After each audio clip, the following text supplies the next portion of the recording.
Bonjour à tous les amis, bienvenue sur la chaîne Sam Agriculteur Indépendant. Alors Sam c'est moi et dans cette vidéo je profite d'une pause dans la moisson liée à une petite pluviométrie hier pour que l'on s'interroge ensemble sur le monde agricole et sur ce qu'il est en train de devenir à mon avis. C'est une question qui me taraude déjà depuis plusieurs années, que j'ai souvent mis de côté en me disant les choses vont peut-être évoluer dans le bon sens. Mais en fait, je les vois évoluer tellement rapidement que cette question devient cruciale, devient urgente. Cette question, c'est est-ce que les agriculteurs ne sont pas en train de devenir des industriels, avec les conséquences qui vont avec. Alors, si vous avez aussi cette même question dans votre cerveau, si ça vous intéresse qu'on échange ensemble sur le sujet, si vous cherchez quelques réponses et aussi quelques argumentations, eh bien, je vous donne rendez-vous dans cette vidéo et je vous dis à tout de suite.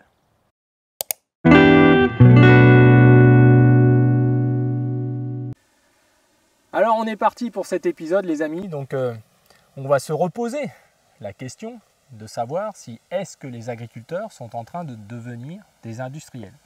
Vous allez me dire c'est peut-être pas si grave que ça qu'ils deviennent des industriels. Alors justement dans cette vidéo on va essayer de répondre à ces questions-là et surtout on va constater, on ne va pas juger, hein, en tout cas ça n'est pas du tout mon objectif.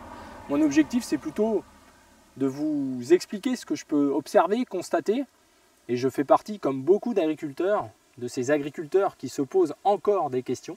Et peut-être justement que de devenir industriel, jeune industriel, pour des agriculteurs, ça n'est peut-être pas si simple, puisque certains d'entre nous ne se posent plus ces questions-là, qui sont des questions très très importantes, puisque c'est un métier particulier qui est en relation directe avec la nature. Et ça, on ne peut pas s'y soustraire, même si on veut absolument être industriel, avec des objectifs industriels. Donc les propos de cette vidéo vont être sur ce sujet-là. Je le redis, sans aucun jugement de ma part, uniquement en constatant avec vous et en vous montrant quelques illustrations. Alors déjà, si on fait un peu d'historique, il faut dire que on est passé du mode cultivateur-agriculteur au mode exploitant agricole à l'après-guerre. C'est-à-dire qu'on est passé du secteur secondaire, on nous a transféré avec nos amis pêcheurs dans le secteur primaire, celui des mines, celui de l'exploitation des ressources naturelles. Alors, c'était déjà un petit indice. C'est vrai que pendant les 30 glorieuses derrière, les rendements ont évolué, on a apporté une sécurité alimentaire au monde, il ne faut pas l'oublier. Enfin, quand je dis on, tous les agriculteurs du monde ont progressé dans cette voie-là. Il y a eu le plan Marshall, il y a eu tout un tas de choses où finalement on a fait le constat un peu plus tard qu'on avait peut-être été un peu loin et qu'on avait sans doute été un peu trop sans se préoccuper peut-être de l'environnement. Alors, si depuis 25 ans environ, on commence à avoir, en tout cas en apparence pour moi, je le dis d'avance, des objectifs environnementaux qui sont surtout des objectifs un petit peu de vitrine, car dans les faits, beaucoup de choses ont finalement continué de s'intensifier dans le monde agricole. Alors l'intensification n'est pas forcément négatif, mais c'est l'exploitation des ressources au final, et donc c'est bien le mode industriel qui finit par supplanter le cycle naturel des choses. C'est ça l'industrialisation, c'est qu'à un moment donné, pour des objectifs, pour des raisons industrielles, on va tout mettre en œuvre pour obtenir ce produit que l'on cherche à produire industriel, ou ces objectifs de production d'énergie ou autre. Et donc, dans les cycles naturels, est-ce que tout ça, ça peut bien se placer? C'est ça la question. Est-ce que le monde agricole ne devient pas industriel? Alors, il y a déjà des cultures qui sont apparues dans les années 70, comme la betterave sucrière, les pommes de terre de manière industrielle. On est passé du petit hectare de pommes de terre vendues directement par l'agriculteur ou sur les marchés à majoritairement de la pomme de terre, soit de fécule, soit de conso, mais à grande échelle pour des industriels. On a aussi lancé les légumes de manière intense. Il y a des régions entières qui n'ont pas forcément des terres dédiées à ça, mais qui par l'irrigation et par justement des objectifs d'outils de production se sont lancés exclusivement parfois dans la production de légumes. L'élevage n'est pas en reste, avec une spécialisation des régions et des fermes qui ne font que du cochon, qui ne font que du lait, voire qui ont 2 ateliers. Et puis, c'est ajouté ces dernières années la production d'énergie qui vient rajouter un atelier supplémentaire. Et cette fois, là, on le sait, et les agriculteurs le vendent un petit peu sur un côté vert, mais on rentre bien dans un mode industriel, avec des obligations industrielles, avec des contraintes industrielles, il ne faut pas l'oublier, ce n'est pas que du bénéfice, c'est aussi beaucoup de contraintes. Donc ces agriculteurs-là, s'ils font ça aussi, c'est pour rechercher une certaine forme de valeur ajoutée, pour refermer le cercle sur leur ferme, gagner en autonomie pour certains d'entre eux, mais il ne faut pas se leurrer aussi, il y a la volonté aussi du toujours plus. Alors, est-ce que passer dans le mode industriel, ce n'est pas ce raisonnement-là, celui qui se dit « je veux toujours plus ». Je ne m'occupe pas finalement des conséquences, puisque je ne me pose même plus la question, je n'ai ni été formé pour me la poser, et je n'ai pas non plus parfois, ce n'est pas un jugement, mais c'est une réalité, et vous me le dites suffisamment dans vos commentaires, les compétences pour me rendre compte de ce qui est en train de se passer, puisque tout un tas de gens autour de moi m'expliquent qu'il n'y a aucun souci. Alors, je me suis mis là par exemple devant un tas de paille. Ce n'est pas par hasard, puisque cet agriculteur-là n'est pas éleveur. Il a simplement prélevé la paille pour la revendre. Aujourd'hui, certaines régions, dans la Marne par exemple, il y a presque une parcelle sur deux où la paille a été laissée pour des raisons tout simplement plus faciles à récolter cette année, qui est un petit peu difficile, des gros volumes de paille. Mais il y a aussi une notion de profit. Parce qu'on parle aussi beaucoup de solidarité avec les éleveurs. On a quand même eu une période où la paille se vendait jusqu'à 120 € la tonne. Si ça, c'est de la solidarité. Donc à un moment donné, on pourrait se dire, mais ça n'a pas de conséquences. Dans un mode industriel, il y a un produit qui est là, on le vend. C'est tout à fait normal. Mais si on raisonne dans le mode cultivateur-agriculteur, on se dit, là, c'est plus tout à fait la même chose. Alors, là où il y a déformation des raisonnements, c'est qu'il y a des gens pour expliquer que, par exemple, cet agriculteur-là est un agriculteur qui cultive très bien, qui va donc ramener à la place, dans son raisonnement économique et technique pour lui, il va ramener des composts, il va ramener des fientes. Et il va se dire, par exemple, que finalement, il a compensé l'exportation de sa paille. Alors, on fera une vidéo dédiée aux matières organiques, très rapidement, là, dans les jours à venir, les semaines à venir, puisque c'est un sujet d'actualité. On se posera la question, est-ce que certaines matières organiques que nous apportons dans les champs, finalement, ne consomment pas la matière organique des sols? Une sacrée question. Rappelez-vous-la, car je vais la reposer dans cette vidéo matière organique. Donc l'agriculteur, pour lui, il n'a pas été industriel, il a exporté sa paille, avec tout ce que ça demande en chantier, en trafic sur les parcelles, etc. Ça lui a facilité sa récolte, ça va lui faciliter le fait de faire un colza derrière, toujours la notion de facilité, et il va rapporter des nutriments pour le colza.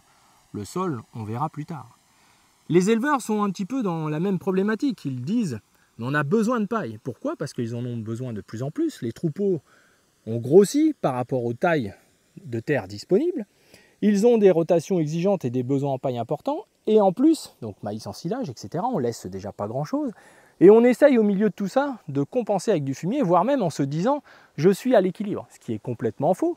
Certaines régions apportent jusqu'à des 50 tonnes de fumier à l'hectare, ce qui est complètement aberrant, mais pendant 3-4 ans, il n'y en a pas. Et on ne le met pas pour le sol, encore une fois, dans le mode industriel, on le met pour la culture. C'est ça le mode industriel, c'est cette espèce de raisonnement où on ne se pose plus les questions. C'est ça, moi, qui m'inquiète. Et il y a toute une génération qui est en place aujourd'hui, qui ne se pose plus de questions. Alors pourquoi moi je me pose cette question? C'est qu'autour de moi, ce qu'on fait ici dans une bonne région avec des terres plutôt de qualité, où au fond là-bas vous apercevez des amendements basiques. Donc il y a aussi une notion d'entretien, donc il y a des agriculteurs qui ont encore la capacité aussi, et surtout qui raisonnent à se dire je prends quand même soin de mes sols, puisque quand j'exporte de la paille, j'exporte aussi beaucoup de calcium, j'exporte de la potasse, etc. Donc le raisonnement entrée-sortie peut se faire chimiquement, mais il doit aussi se faire sur la gestion des bases, puisqu'il y a des notions sur l'acidification, etc. On en a déjà parlé. Eh bien, il y a des petites régions, parce que plus on descend, et nous on le voit dans les partenaires que l'on suit, plus certaines régions plus pauvres reproduisent le même schéma. Donc à 25 km plus au sud, c'est là que nous avons notre deuxième ferme, où en rendement on fait 10, 15, voire 20 quintaux dans certaines parcelles de moins qu'ici, des terres difficiles, siliceuses, fragiles, des taux d'argile inférieurs à 20% dans beaucoup de parcelles, donc des sols extrêmement fragiles, peu de tenue à la pluviométrie, donc qui conservent mal l'humidité, donc l'activité biologique est en proportion, des pierrosités importantes, et finalement, ce modèle d'exportation des pailles se multiplie. Pour les mêmes raisons, facilité de récolte, on veut aller plus vite, on veut finir le premier, on ne veut pas prendre le temps d'eux. On ne s'occupe donc pas du raisonnement sol. Alors est-ce que les gens le font en conscience ou pas? Et derrière, on rapporte du digestat, puisque une partie de cette paille-là s'en va aussi dans quelques méthaniseurs qui tournent fortement autour d'ici. où finalement on assiste à des norias de véhicules de plus de 60-70 tonnes sur la route, en mode industriel, qui vont bien dans les parcelles pour répandre ce digestat. Et on est dans un raisonnement où même on va défendre bec et ongles que c'est équilibré. C'est un raisonnement industriel, comme une chaîne industrielle. Il y a un problème dans la chaîne, on ramène autre chose à l'extérieur. Ce sont des agriculteurs qui m'expliquent, on prend du blé et on le transforme aujourd'hui pour faire des polymères et on ramène une espèce de bouillie, donc j'ai vu les analyses de ce produit-là, qui n'apporte absolument rien à part des bases, et on explique que c'est équilibré. Et il y a des gens prêts à le faire. C'est pour la gestion des pommes de terre, c'est une intervention fongique directement sur le sol pour des maladies d'apparence des pommes de terre. Des choses comme ça en vigne, c'est la même chose. On va traiter jusqu'à 15 fois, 16 fois, voire 20 fois dans certains cas. Il n'y a pas de limite, c'est-à-dire qu'à un moment donné, le mode industriel, c'est ne pas se donner de limite. C'est un agriculteur qui explique, depuis qu'on m'a enlevé les néonicotinoïdes, je suis passé jusqu'à 7 insecticides. Ça ne le choque pas d'avoir fait 7 insecticides. Il ne se dit pas à un moment donné, j'arrête. À un moment donné, j'en ai fait 2, 3 maximum et c'est bon. C'est ça le mode industriel. Et ce que je constate, c'est il y a quelques années, ça créait débat, on pouvait en discuter, et aujourd'hui, c'est moi le décalé. C'est des gens comme moi, et ils sont pourtant nombreux, qui est à côté de la plaque. On m'explique que l'avenir, c'est pas ça. C'est la même chose pour les jeunes agriculteurs qui veulent s'installer et qui justement ne vont pas travailler à l'extérieur le temps que leurs parents, éventuellement agriculteurs, aient terminé leur carrière. On les installe, entre guillemets, avec l'aval de tout le monde, sur une ferme de 100-150 hectares. Dans nos régions, c'est ce qu'il faut en gros pour déjà pouvoir arriver à fonctionner. Et puis, quelques années plus tard, quand le papa s'en va en retraite, ils reprennent les 200, 300 ou 400 hectares du papa qui avait déjà installé la maman et qui a installé la grand-mère, enfin bref. Vous voyez un petit peu, ça c'est le mode industriel, puisque forcément les structures évoluent. Des internautes, des abonnés m'expliquaient qu'ils partent en retraite dans 5-6 ans, ils n'ont personne derrière eux. En quelques années, avec 250 hectares, ils sont devenus les plus petits du secteur. C'est la même chose ici. On voit aujourd'hui énormément de jeunes à droite à gauche, ils ont tous déjà des structures énormes. Et donc ce raisonnement industriel, ils l'ont déjà. Tu te rends compte, tu iras y venir, il faut les faire, les 400 hectares. Il faut de la main-d'œuvre, il faut une grosse batteuse, il faut tout ça. C'est ça le mode industriel. Alors vous allez me dire, mais qu'est-ce que tu nous racontes finalement? Qu'est-ce qu'on en a à faire? C'est pas bien grave. Eh bien, si personne le dit, ce sont les écologistes qui s'en emparent. Et eux, de manière beaucoup plus drastique, beaucoup plus intégriste, beaucoup moins raisonnable, beaucoup moins en phase avec les réalités des agriculteurs. Et il me semble que je connais bien les réalités des agriculteurs. Si nous-mêmes, on ne se pose pas rapidement des questions par rapport à ce mode industriel, je pense que c'est ça qui m'inquiète. J'en ai parlé dans les biocarburants, c'est le fait d'avoir des miroirs chez soi et de se dire « là, je vais trop loin ». Et moi, je me la pose, cette question-là. Je sens bien que, je donne un exemple, cette année, nous avons fait qu'un seul fongicide et j'ai mis 160 unités d'azote sur toutes mes cultures. On fait de 65 quintaux sur une ferme à 80 en gros sur la deuxième ferme ici. Peut-être que j'aurais pu faire plus si j'avais mis plus d'azote. En protéines, je suis un petit peu juste, forcément. Peut-être qu'avec un fongi de plus, j'aurais eu un meilleur calibrage sur mes orges. C'est ça le mode industriel. C'est quand, par ce genre de méthode-là, on obtient encore plus. Si on n'a pas nous-mêmes cette limite-là, je vous disais dans quelques vidéos que j'ai fait très peu d'insecticides depuis que je me suis installé. Il y a beaucoup de partenaires comme ça, beaucoup d'agriculteurs qui sont comme ça. C'est parce qu'on a nous-mêmes une limite.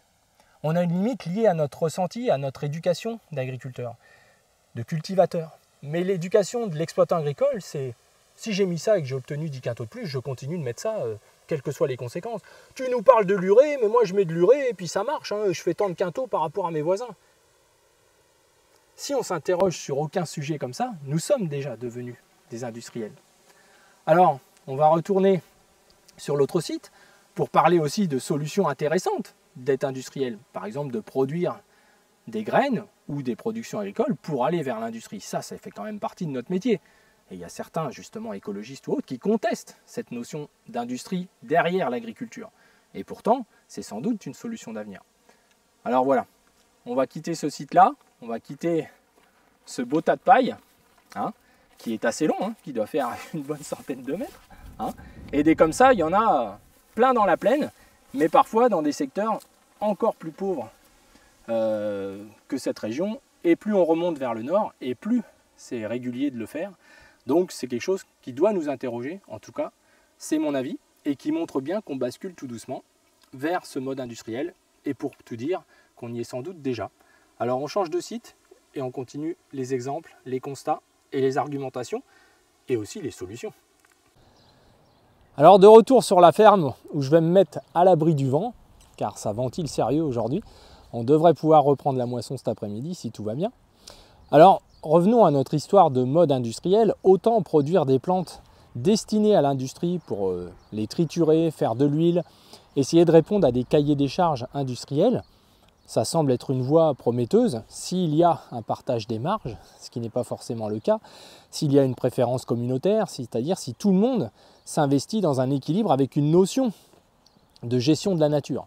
Je prends l'exemple des légumes, on voit beaucoup de publicités, que ce soit de Bonduelle, d'Aussi, etc., qui font beaucoup de publicités sur l'agriculture durable. En réalité, ils s'attribuent des efforts qu'ils n'ont pas eu à faire. Ce sont toujours les agriculteurs qui font ces efforts-là, qui devraient être faits naturellement. Mais quand arrive la récolte de ces légumes, toutes ces belles paroles de respect des sols, de l'environnement, etc. sont complètement mis à côté, puisque l'usine attend les légumes et quelles que soient les conditions, ils cherchent à récolter. Et là, les agriculteurs sont souvent intégrés, soumis, ou s'ils ne le sont plus, eh bien, l'entreprise d'Aussi ou Bonduelle va voir ailleurs. Et c'est une réalité. C'est-à-dire que c'est nous qui devrions être un frein à toutes les doléances industrielles lorsqu'elles sont excessives. C'est nous qui devons dire stop à certains moments, et ça n'est pas le cas. En pommes de terre, la dérive est depuis longtemps faite, que les agriculteurs sont intégrés, ils n'ont plus leur mot à dire, mais c'est aussi souvent la culture qui apporte le plus de marge à l'exploitation, puisque là c'est le cas. Et finalement, bien difficile, l'agriculteur est coincé en fin de compte. Ils le reconnaissent, plus ou moins d'ailleurs. Donc pour ceux qui s'en rendent compte. Donc en fait, le vrai souci, il est là. C'est-à-dire qu'à un moment donné, on n'a plus de frein. Quand les engrais sont arrivés, beaucoup de livres d'agronomie témoignent de la méfiance des agriculteurs qui s'inquiétaient devant du poison qui allait peut-être tuer leurs terres.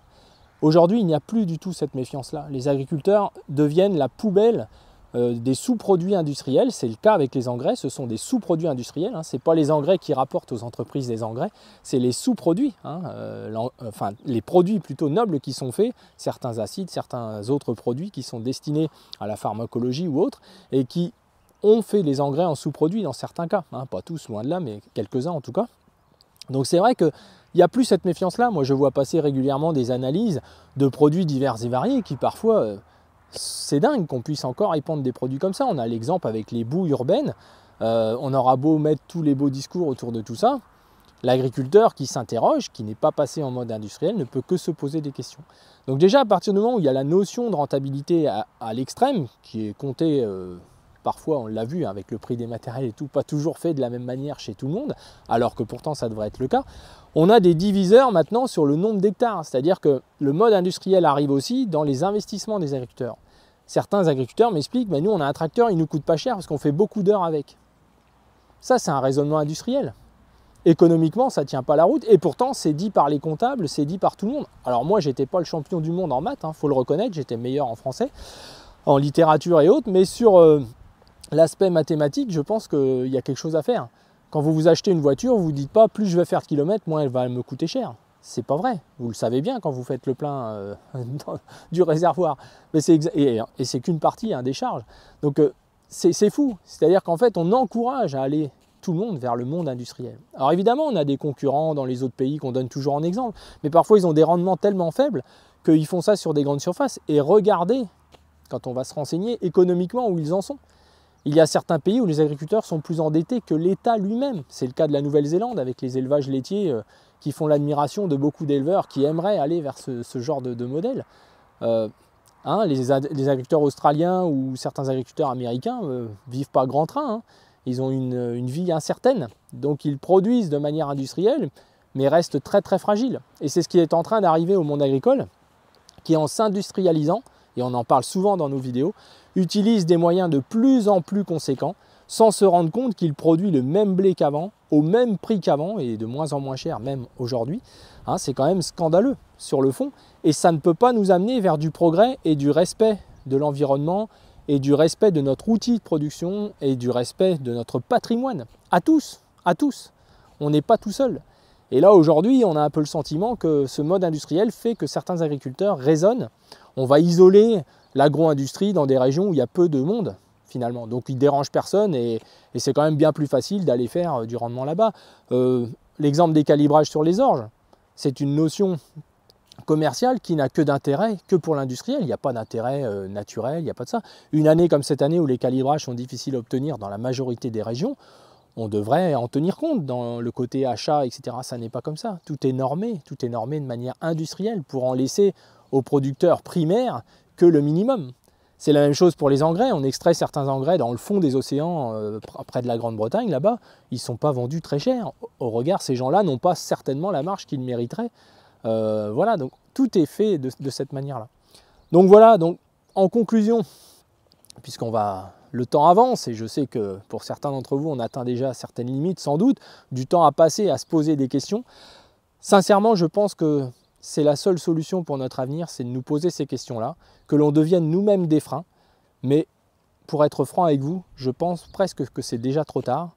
Alors pas complètement, parce que sinon je ne ferais pas cette chaîne, j'essaierai pas de prêcher un peu dans le désert, et c'est valable pour les sols depuis 25 ans, où on a comme une croix lorsque des agriculteurs me disent « Ah, mais moi je veux vraiment faire marcher mon sol », et quand on regarde tout ce qu'ils font déjà, ils sont tellement allés loin que revenir en arrière sur certains points, ça va être très compliqué. Parfois la ferme ne fonctionne que parce qu'elle est maîtrisée de manière d'une gestion au top, une intensification au top, tout est parfait. On ne peut dire que cet agriculteur est performant, mais sur l'aspect sol, sur l'aspect environnement de son patrimoine, c'est déjà, ça ne va pas dans le bon sens. Et comment revenir en arrière? Comment désintensifier? Car je le redis, toutes ces nouvelles méthodes de production d'énergie, le gaz par exemple, c'est forcément une intensification supplémentaire. Il faut qu'on arrête de mentir par rapport à ça. Il suffit de voir les chantiers en ce moment, les semis-directs qui a eu lieu après les métailles, là, 2 cultures sur 3 qui sont exportées totalement. C'est pas avec cette bouillie de digesta ou même du digesta solide qu'on va améliorer les choses. Les vaches, on les nourrit tous les jours et nous-mêmes, on se nourrit tous les jours. C'est pas une fois quand on peut, voilà, pour des raisons de planning, de ceci, de cela. C'est la même chose pour les quantités qui sont apportées dans les champs. On en parlera dans la vidéo matière organique. C'est le côté pratique et donc industriel qui l'emporte sur le raisonnement naturel. Parce que ça coûte plus cher de mettre 3 tonnes que d'en mettre 10. Ah, tu comprends, 10 tonnes, ça débite, et puis l'entrepreneur, il est satisfait, etc. C'est des récoltes qui ont eu lieu, certains m'ont témoigné ça. La paille étant difficile à digérer, bah, le gars, l'entrepreneur, il coupe plus haut, 20 cm plus haut. Voilà, et l'agriculteur, il doit rebroyer, et il n'a pas son mot à dire. Mais qu'est-ce que c'est que ce monde-là?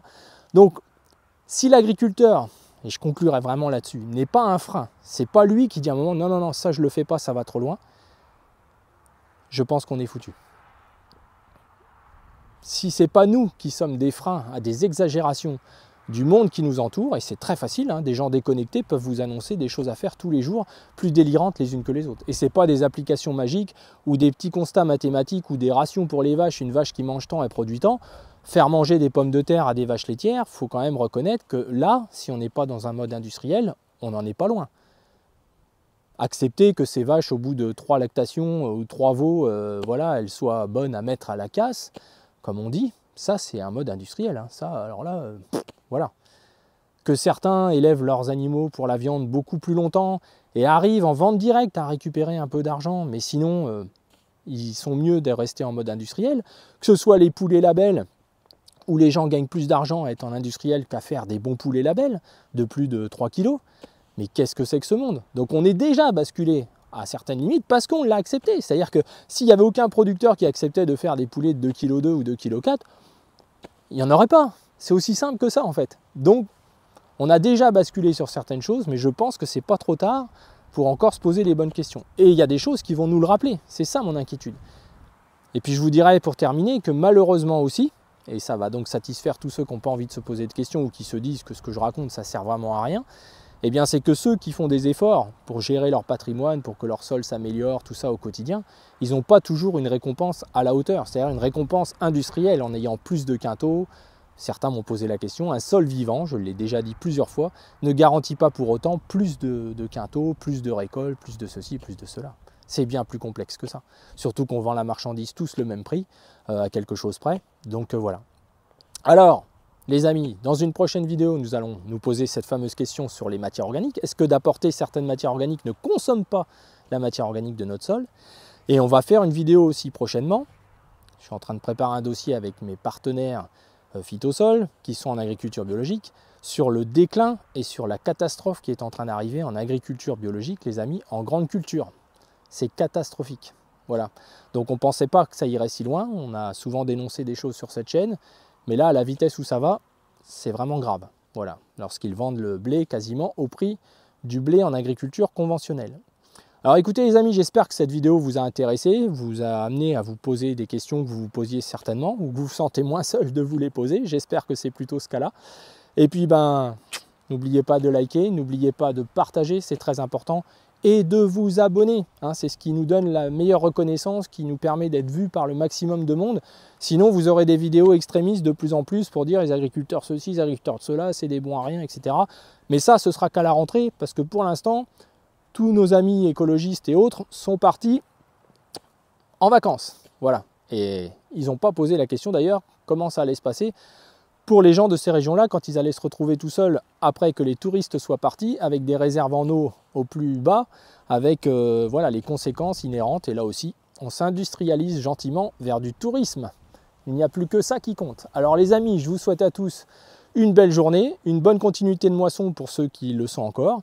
Et puis on a du boulot dans les semaines à venir, on a beaucoup de sujets à traiter. À bientôt!